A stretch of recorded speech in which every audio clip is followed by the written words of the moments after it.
Hello, my name is Dan Lapel for New Focus Recordings. Really happy to be joined by Julia Den Boer, pianist. Her wonderful new recording, Kermés. Am I saying that?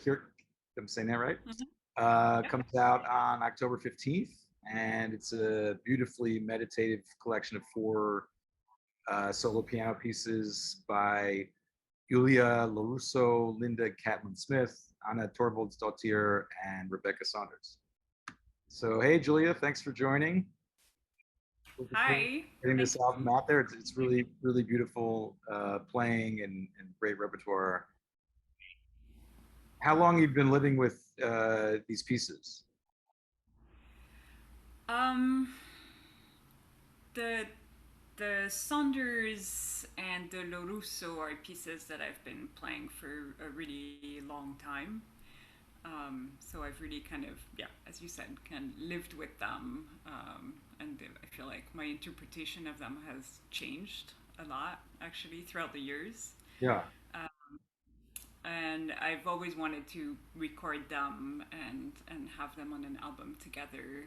And I started playing the Smith a couple years ago, and then the Torvaldsdottir has a piece that is more recent, and it just seemed to kind of really click in with the other ones. So yeah, I've included that.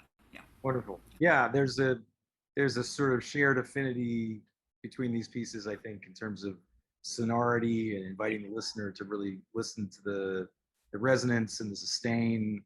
And we were sort of talking before of a sense that each piece negotiates that sustained sound and ways of sort of manipulating it in slightly different fashions, right? Yeah. Yeah. The Lorusso has kind of a really genius way of manipulating the resonance of the piano through some extended techniques. It really kind of she really delves into something that you usually can't really do at the piano, as change the sound after the note has been struck. So Yeah. um, Can you talk a little bit more about how what exactly she does in terms of technique and notation? yeah, there's a whole movement. So the pieces, five movements that are Yeah. all kind of labeled after different desert in the world, Right. and the fourth one is just chords that are played, and then you create this little wah wah effect by just touching the string after. Cool. I'd never done that in a piece before. And yeah, it also it feels kind of, as a pianist, you don't really get that feeling of like feeling the string and really kind of playing with Right. the sound uh, on So it. And it continues to vibrate after you've touched it. It doesn't damp the vibration completely. well, you have to, it's very delicate. Yeah, right. So, yeah, Are yeah.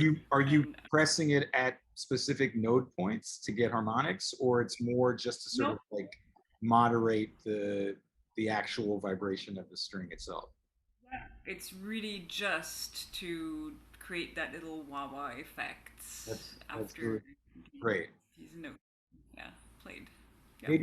Maybe we can listen to that passage to hear what you're describing. Yeah, So sure. this is from the first piece, Désert, by Julia LaRusso.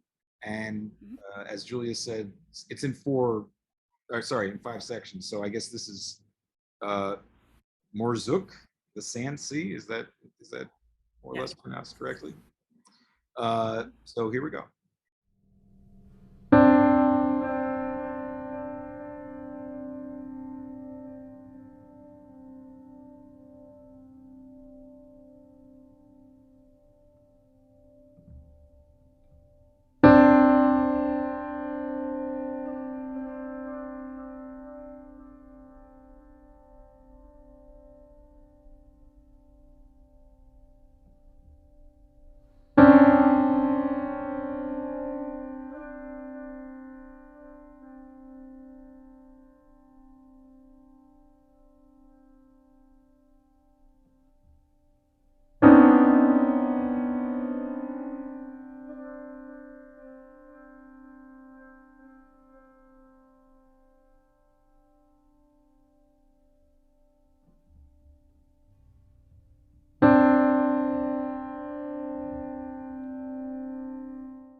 Wow, that's such a beautiful effect.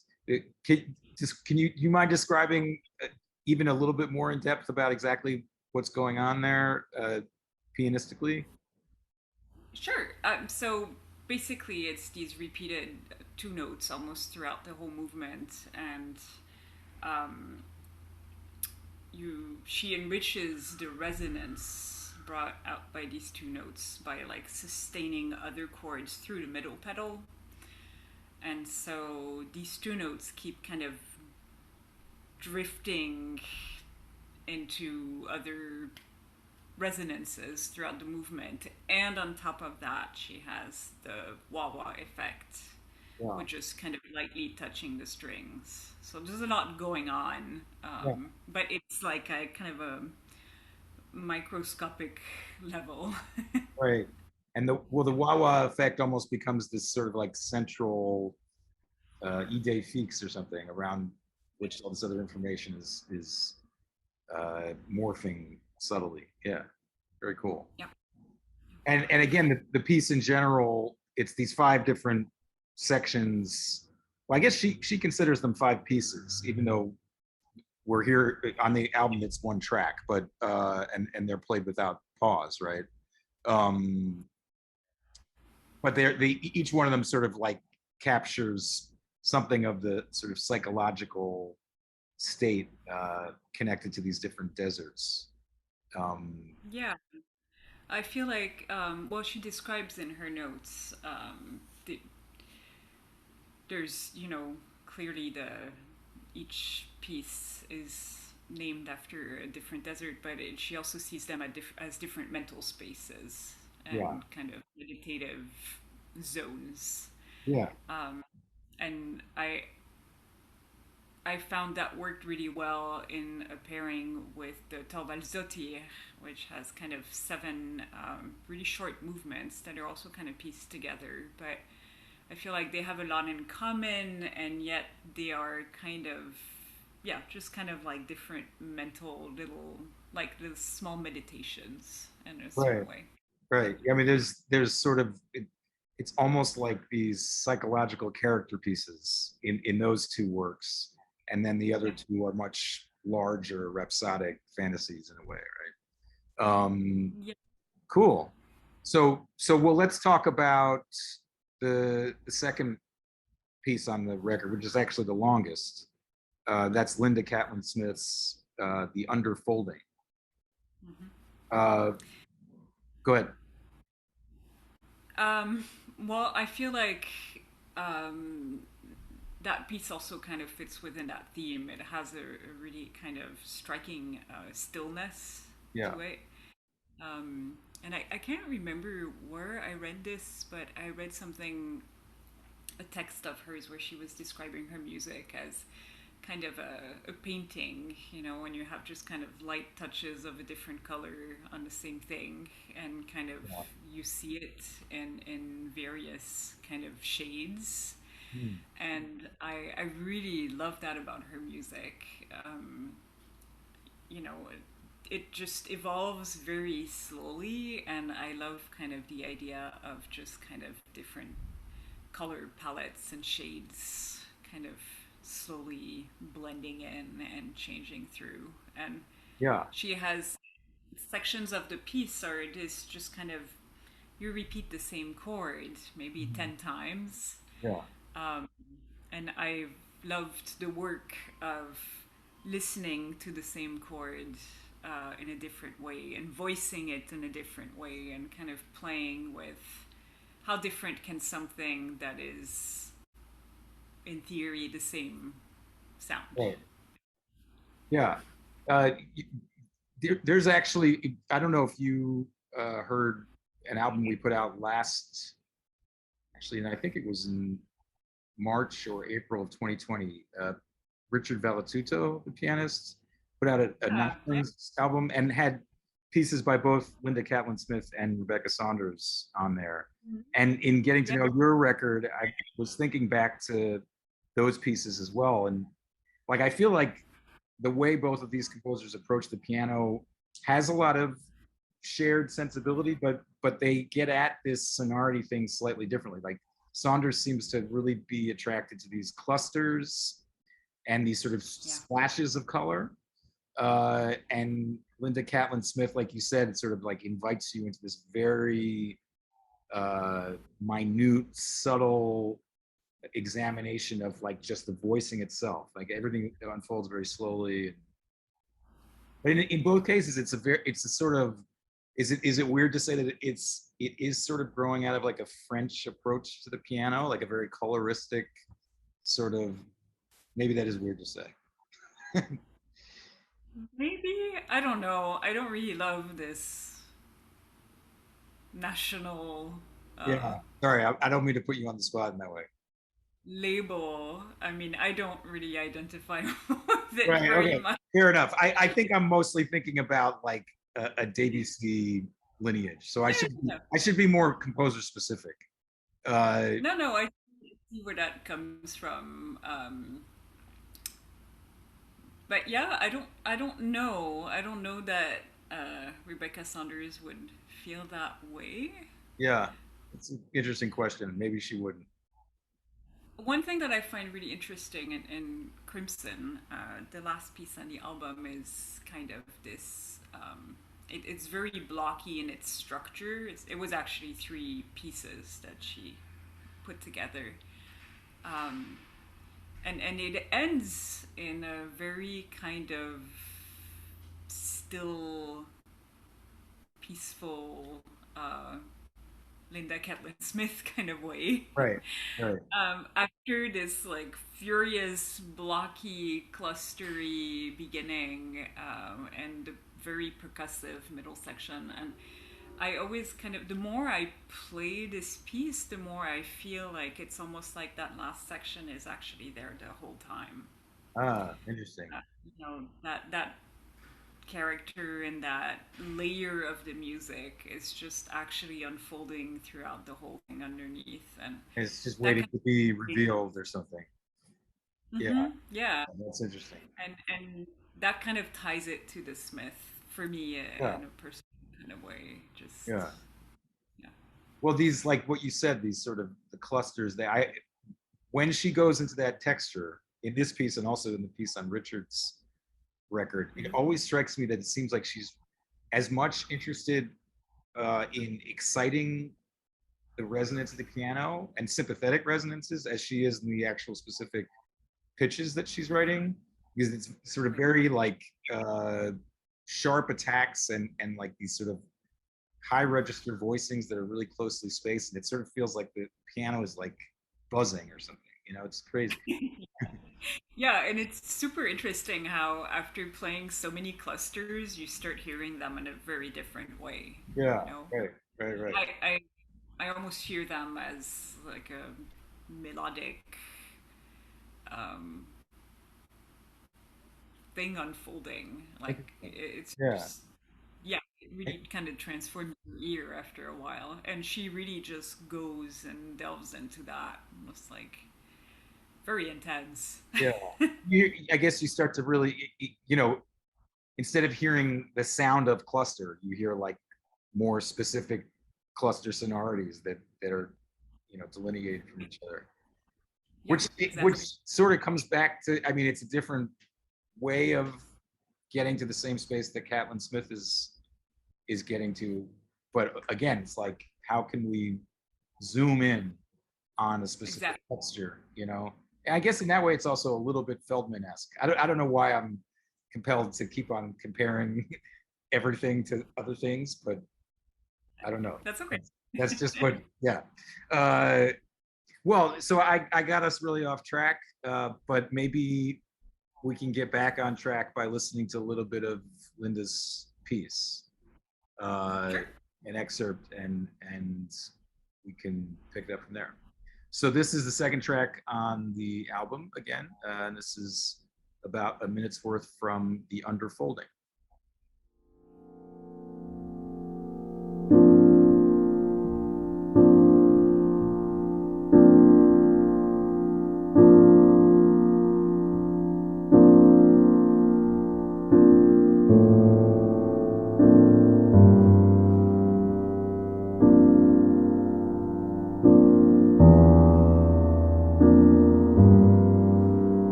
Great. So yeah, that was we heard this, a lot of what we were talking about before, this sort of like very meditative repetition in the right hand with this uh, sort of simple melody slithering around in the bass, right? Yeah, well, that's kind of a key moment in the piece, actually, where it's the one moment where there's just a simple um, melody that comes through, and it's funny when I first I recorded it for Linda to just get her comments, and I was making a huge deal out of this bass melody because I felt like it was, so important in the piece. And she said, no, it needs to be simple, and it needs to be quiet, and it needs to be kind of subdued, and it just needs to be there. Sure. um, yeah, and now I feel like I understand that aspect of of this piece, Hmm. and her music a little bit better. But and the melody just kind of almost comes back at the end, but it doesn't. Uh, um, yeah, I just love that subtle and simplicity to it. yeah, yeah. It's not a piece that's selling itself at all. It's very much just sort of drawing you in, I guess. Yeah, Uh, yeah. I say that as a high compliment. That's not a that's not a criticism at all. Um, so should we talk about the last piece on the record, Crimson, Rebecca Saunders' piece? Well, I guess we touched on some of the material before with the clusters and stuff. Um, Right. well, so I mean, maybe we can go right to uh, this sort of climactic moment towards the end. Why don't you set this up for us, what we're about to hear? Yeah, so the piece is in three very different sections. I'm not going to walk through everything, but the second section has a lot of tapping involved.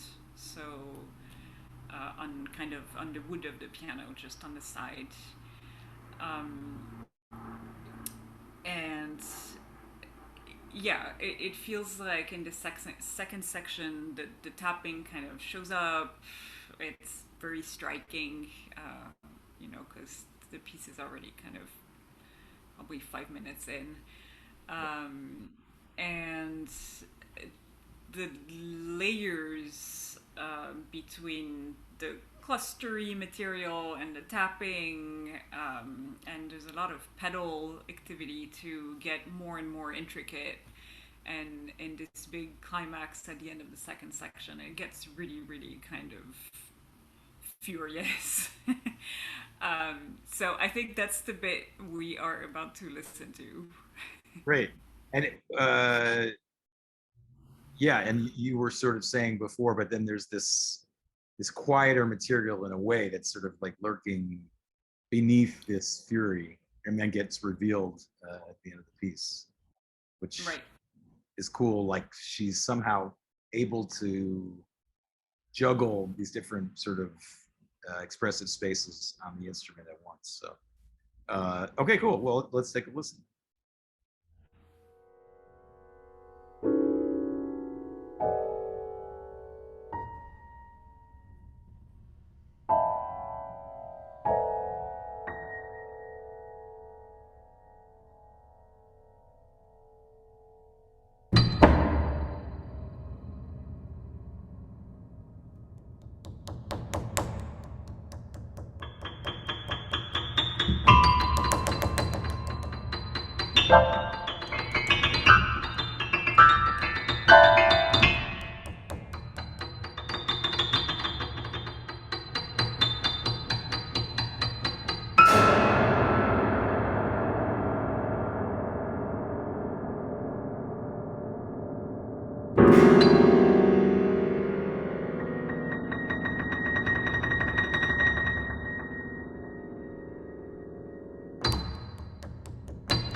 Great.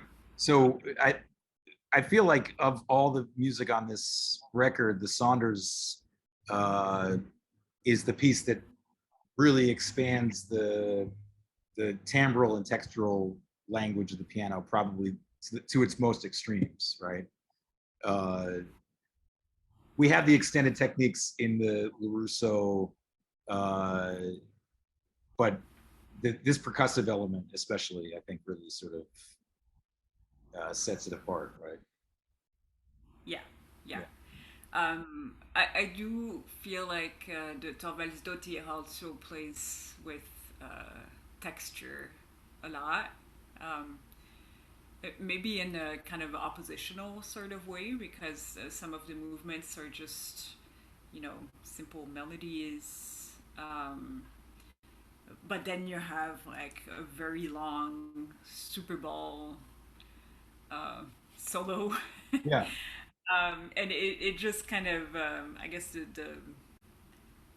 yeah, it's striking. The opposition between these two things kind of emphasizes the texture of the sound, you know. Cool.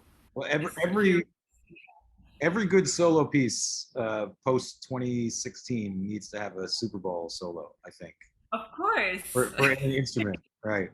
And which means that you need to spend a lot of time at Home Depot finding just the Oh, right it's Super very. Bowl. Yeah, that will I've had activate.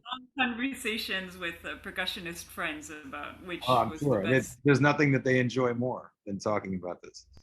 No. Uh, cool. Well, it's such a beautiful album, and as we were saying, brings you into this very intimate space, but there's a lot of variety between the ways that these four composers uh, investigate sound and resonance and sonority on the instrument. So, but all starts from a very sort of listening, meditative space. It's great. So wonderful listen and beautifully performed as always. Uh, Thank you. I want to make sure to shout out the great people behind the scenes on this, of course. Ryan Strieber at Octavian Audio recorded, mixed and mastered the album. And Jessica Slavin, also of Octavian Audio, did the design and layout. And wonderful notes by Nicholas de Maison. And I think that's probably it. So thanks again for joining. Excited. Thank you. Yeah, excited this is coming out on October 15th, FCR 311. Everybody out there in YouTube land, please do keep your eyes out for the album and spend some time with it. It's wonderful. And thanks for listening. We'll see everybody soon. Thanks, Thank you. Julia. Bye.